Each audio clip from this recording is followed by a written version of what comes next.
जय हिंद दोस्तों, आप सभी का स्वागत है आपके अपने यूट्यूब चैनल एचजे स्टडी पे। दोस्तों इस वीडियो में बात करेंगे आर्मी जीडी कट ऑफ को लेकर कि इस बार का आर्मी जीडी का कट ऑफ है वो क्या रहने वाला है। ठीक है, अब देखो कट ऑफ जो है दो तीन तरीके से लगेंगे और दो तीन बच्चों पे लगेंगे। तो ये सवाल बहुत ज़्यादा आ रहा था जब मैंने पिछले बार कट ऑफ की वीडियो बनाई थी। सर बोल रहा था कि मतलब कि सर हम एनसीसी वाले हमारे कट ऑफ कितने लगेंगे। कोई कैंडिडेट बोल रहा था कि सर मतलब कि हम रिलेशनशिप है मेरे पास पापा का, तो मेरा कट ऑफ कितना लगेगा। और नॉर्मल कैंडिडेट जिनका कट ऑफ कितना लगेगा। तो तीनों के कट ऑफ के बारे में बताएंगे, कितना नंबर रहेगा तो आप एग्जाम को पास कर सकते हो और आप लोगों को फिजिकल के लिए बुलाया जाएगा। इस वीडियो में आप लोग डिटेल में जानोगे, वीडियो को पूरा देखिएगा और इस वीडियो को जितना हो सके अपने दोस्तों के साथ शेयर कीजिएगा। आते हैं टॉपिक पर और सबसे पहले हम लोग बात करते हैं यहाँ पर नॉर्मल कैंडिडेट का कट ऑफ कितना लगेगा। उसके बाद हम लोग बात करेंगे एनसीसी वालों का, फिर बात करेंगे रिलेशनशिप सर्टिफिकेट वालों का। ठीक है, सबसे पहले यहाँ पर देख लो कि जीडी का पेपर आप लोग को पता है मेरे भाई 50 नंबर का हुआ है। ठीक है, और पर क्वेश्चन का सही करते हो तो आप लोग का मतलब कि 2 नंबर सही दिया जाता है। ठीक है, तो यहाँ पर अगर हम बात करते हैं तो इस बार का पेपर का लेवल कैसा रहा है उस पर डिपेंड करता है मेरे भाई कट ऑफ की, किस बार का कट ऑफ जो है वो कितना जाएगा। ठीक है, जैसा पेपर रहता है वैसा, अगर पेपर हार्ड है तो कट ऑफ एकदम लो जाएगा, पेपर मीडियम है तो कट ऑफ भी मीडियम जाएगा, और पेपर इजी है तो कट ऑफ जो है एकदम हाई लगेंगे मेरे भाई। ठीक है, मतलब कि लो नहीं लगेंगे। Cut off hard, paper hard रहता है तब कट ऑफ लो लगते हैं। पेपर की एनालिसिस मैंने देखा, पेपर जो है मतलब कि हार्ड नहीं पूछे जाते हैं। अब वैसे बहुत ऐसे बच्चे जो कमेंट कर रहे हैं कि सर पेपर मेरा शिफ्ट का हार्ड था, मेरा शिफ्ट का ये था, मेरा शिफ्ट का वो था। देखो मेरे भाई, आर्मी जीडी का पेपर कोई हार्ड नहीं होता है। सबसे पहला बात, वैसे कैंडिडेट को हार्ड लग रहा है जो सिर्फ और सिर्फ रनिंग किए हैं अपने लाइफ में और पढ़ाई कभी किए ही नहीं है, तो उनको तो इजी क्वेश्चन भी हार्ड ही लगेगा मेरे भाई। ठीक है, तो सबसे पहले ये मन से भ्रम निकाल दो मेरे भाई कि पेपर हार्ड आ रहा था, ये तो बोलना ही मत। क्यों? क्योंकि भाई आपने पढ़ाई नहीं किया है, आपका दिमाग एकदम भैंस वाला है, दौड़ते रहते हो, पढ़ाई तो कभी जिंदगी में किए नहीं थे, सिर्फ दौड़ते थे, तो कैसे होगा मेरे भाई। ठीक है, लेकिन जिन कैंडिडेट ने पढ़ा है मेरे भाई, तो अभी से पढ़ा है, दौड़ के बाद भी बावजूद भी पढ़ा है, तो उनका एग्जाम अच्छा गया, उनको पेपर ईजी लगेगा। ठीक है, ये चीज़ को आप लोग समझिएगा। ठीक है, तो यहाँ पर हम बात करते तो पेपर जो था एकदम नॉर्मल पेपर आया है, ऐसा नहीं कि हार्ड पेपर आया है। ठीक है, कोई शिफ्ट हो सकता है कि हार्ड है, तो चलो मान लो कि उसमें नॉर्मलाइज हो जाएगा। ठीक है, यानी कि जिनका हार्ड शिफ्ट रहा होगा उनमें नंबर बढ़ा दिया जाएगा 4-5 नंबर, तो वो भी हम बात करेंगे इस वीडियो में।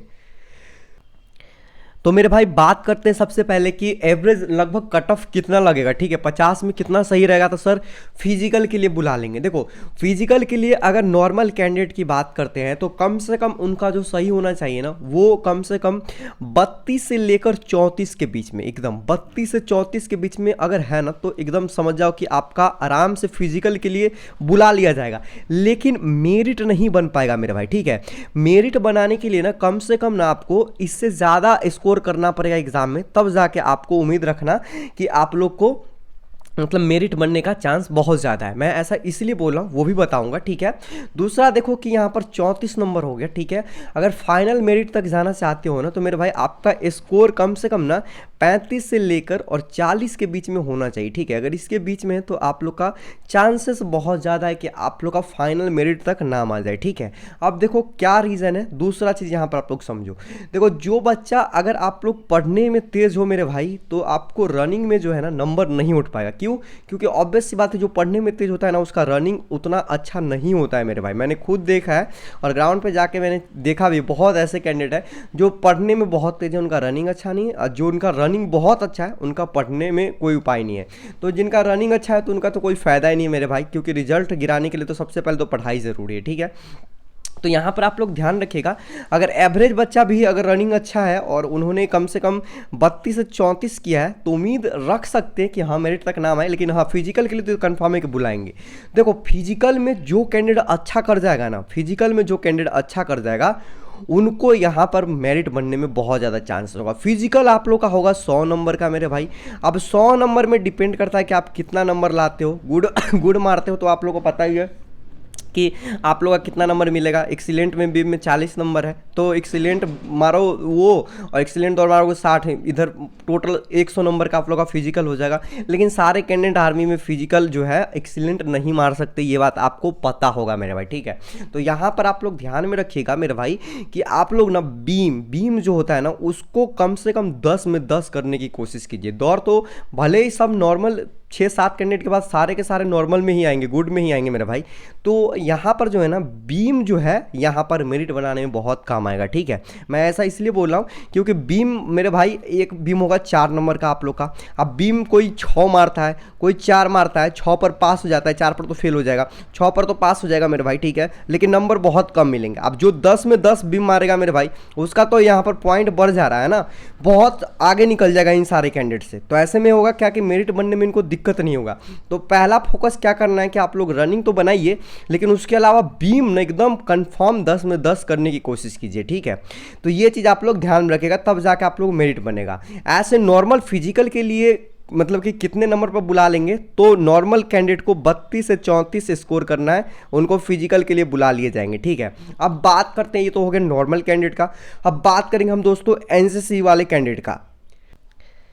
एनसीसी वाले कैंडिडेट में सीन ये होगा मेरे भाई कि बहुत ऐसे कैंडिडेट हैं जिनके पास एनसीसी के सर्टिफिकेट है, और सारे कैंडिडेट को सर्टिफिकेट के बेनिफिट मिलने वाले, ए वाले को भी, बी वाले को भी, सी वालों के। ए का यहाँ पर मिलेगा आप लोग का 5 नंबर मेरे भाई, बी वालों का शायद से 10 नंबर है, और सी वालों का इस बार 20 नंबर ऐड किया गया है। जो कि पहले क्या होता था कि सी वालों का सीधा रिटर्न माफ होता था, लेकिन इस बार ये सीन हटा दिया गया है, आप लोगों को पता है। लेकिन 20 नंबर बहुत ज़्यादा मैटर रखता है मेरे भाई, आप लोगों यहाँ पर ध्यान दीजिएगा, ठीक है। अब देखो कि जिनका सी सर्टिफिकेट है उनको अगर बात करते हैं फिजिकल के लिए कितना मतलब कि बुला लेगा, कितना नंबर पे बुला लेगा मेरे भाई, तो आप लोग यहाँ पर देख लो कि ये सीधा 20 नंबर जो है ना आपको 10 क्वेश्चन कवर कर दे रहे हैं मेरे भाई, ठीक है। कितना? 10 क्वेश्चन कवर कर दे रहे हैं। अगर आप 22 क्वेश्चन, 20 से 22 क्वेश्चन, 20 पे तो मिनिमम पासिंग मार्क रखा गया, 20 नंबर लाते तो आप सिर्फ पास हो जाओगे, लेकिन मेरिट नहीं बनेगा। लेकिन जिनके पास सी सर्टिफिकेट है, अगर वो 22-23 क्वेश्चन अगर सही करके आए ना, 22-23 एकदम एग्जैक्ट सही है, तो उनको फिजिकल के लिए बुलाया जाएगा एकदम 100%। इस बात को ध्यान में रखिएगा, 22-23 नंबर पे ही क्वेश्चन पे ही आपको फिजिकल के लिए बुला लिया जाएगा मेरे भाई। और आप लोग क्या करोगे? फिजिकल दोगे। और फिजिकल जिसका अच्छा होगा मेरे भाई, आपको तो थोड़ा पढ़ाई भी कम किए हो तो चलेगा मेरे भाई, क्योंकि फिजिकल में एकदम रगड़ देना है, ठीक है, तब जाके हो जाएगा। तो ये है एनसीसी वालों के लिए कि 22 से 23 किए हो मेरे भाई, तो आप लोग सी सर्टिफिकेट तो हो जाएगा। वहीं बी सर्टिफिकेट वालों की बात करते हैं, तो बी में कम से कम आपको मेरे भाई 27 तक आपको जाना पड़ेगा, ठीक है। 25 से 27 के बीच में आपको जाना पड़ेगा, तब जाके उम्मीद रखना कि आपको मतलब कि फिजिकल के लिए बुलाया जाए।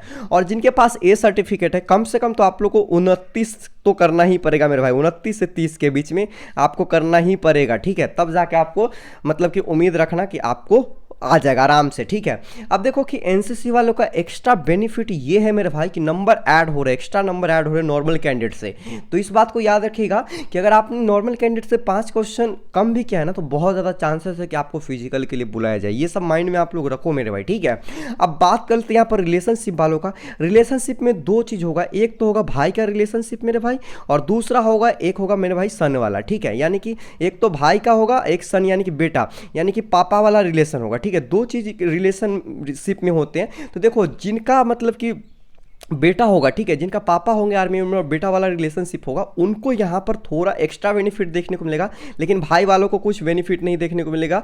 भाई वालों को नॉर्मल ही मेरे भाई क्या होंगे, कट ऑफ लगेंगे, जो कि मैंने यहाँ पर बताया है। ऐसा इसलिए बोल रहा हूँ क्योंकि भाई वालों को नंबर ऐड नहीं होता है मेरे भाई, आपको बस फिजिकल में अलग रनिंग करवाया जाएगा, ये एक फ़ायदा आप लोग को देखने को मिलता है और कुछ नहीं।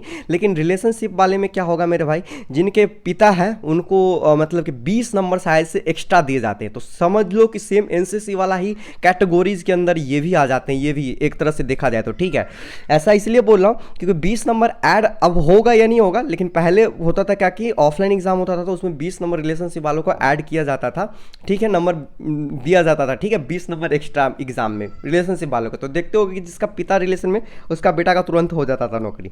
तो हो सकता है कि इस बार न हो कहीं, ये भी हो सकता है। लेकिन हाँ, बेटा वाला को भाई वाला से ज़्यादा प्रीफरेंस मिलेगा, उनको ज़्यादा चांस मिलेगा। लेकिन अगर रिलेशनशिप से हो मेरे भाई, तो आप नॉर्मल उम्मीद रख सकते हो कि अगर आप लोग 25 से 27 के बीच में स्कोर करते हो ना, तो उम्मीद रख लेना आप भी कि हाँ आपका भी चांसेस है आपके रिजल्ट आने के, ठीक है। इन सब से आप लोग का फिजिकल में बुलाया जाएगा। फिजिकल ही आपका डिपेंड करेगा मेरे भाई कि आपका मेरिट बनेगा या नहीं बनेगा। जो कैंडिडेट फिजिकल में अच्छा करेंगे उनका ही वहाँ पर चलने वाला है मेरिट में नाम। अगर फिजिकल जिनका खराब हुआ फिर उम्मीद छोड़ देना मेरे भाई, मैं यही बोलूँगा। तो यही बोल रहा हूँ कि रिजल्ट का वेट मत कीजिए, आप लोग ज़्यादा से ज़्यादा फोकस अभी फिजिकल पे कीजिए। अगर इतना नंबर आप लोग का सही हुआ है तो ठीक है, नेगेटिव काट कर, क्योंकि नेगेटिव भी आप लोगों को पता होगा, तो नेगेटिव काट कर अगर आपने इतना नंबर किया है तो आप लोग को ज़्यादा से ज़्यादा फोकस फिजिकल पे करना चाहिए, ठीक है। तो ये चीज़ को आप लोग ध्यान में रखिएगा। और अभी आप लोग को मैंने क्लियर कर दिया है मेरे भाई कि मतलब कि कट ऑफ कितना लगे नॉर्मल कैंडिडेट का, एनसीसी वाला को, रिलेशनशिप वाला को कितना नंबर लाओगे तो पास हो जाओगे। आप फिजिकल पे फोकस करो। बाकी कुछ भी डाउट है आप कमेंट सेक्शन में पूछ लेना मेरे से। और टेलीग्राम को ज्वाइन नहीं किया हो ज्वाइन कर लेना, लिंक है डिस्क्रिप्शन में। वहाँ पर हर अपडेट, नोटिफिकेशन, स्टडी मटेरियल बिल्कुल आप लोग को फ्री में देखने को मिल जाएगा मेरे टेलीग्राम चैनल पर, तो ज़रूर ज्वाइन कीजिएगा। बाकी कुछ भी डाउट है कमेंट में पूछिए, आप लोग को रिप्लाई दूंगा। चैनल को सब्सक्राइब कर लीजिएगा ऐसी आर्मी का अपडेट के लिए, साथ ही बहुत सारे जॉब के लिए और साथ ही क्लास के लिए। बाकी हम मिलते हैं दोस्तों एक और न्यू वीडियो में अच्छे अपडेट के साथ, अच्छे क्लास के साथ। तब तक के लिए दोस्तों जय हिंद, वंदे मातरम।